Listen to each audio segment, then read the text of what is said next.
Pads are one of the products girls can use when they're on their period. They're made of absorbent material.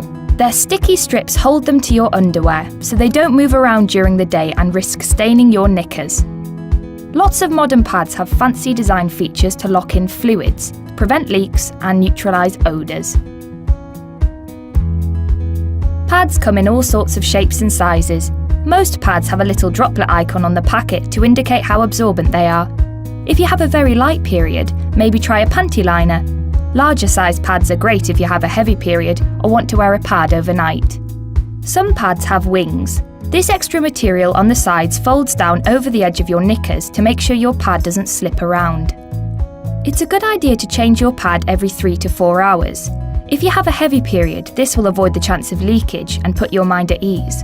And even if you have a light period, a fresh pad will probably just feel more comfortable. When you're changing your pad, make sure you dispose of it correctly by putting it in a bin. Don't flush it down the loo.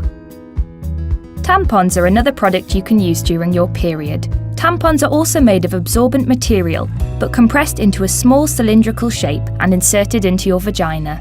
Some tampons have applicators which help guide the tampon into place, whereas others you can insert with a clean finger. Tampons may take a bit of practice to get right, but when they're inserted correctly, you shouldn't be able to feel them at all.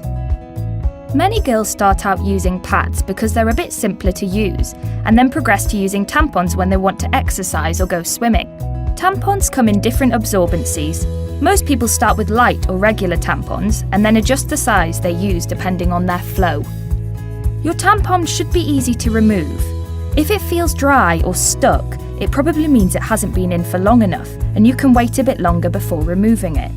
But if you've had it in for 8 hours and this is still happening, you might want to try a lower absorbency tampon, particularly towards the end of your period when things tend to lighten up. On the other hand, if you go to the loo and find that the tampon string is wet with menstrual fluid, you're definitely ready for a change. If you find that this keeps happening after only having your tampon in for a few hours, you might want to try a higher absorbency tampon. In general, tampons should be changed every 4 to 6 hours. All these options are totally fine. It's just important to work out what's right for you and your body.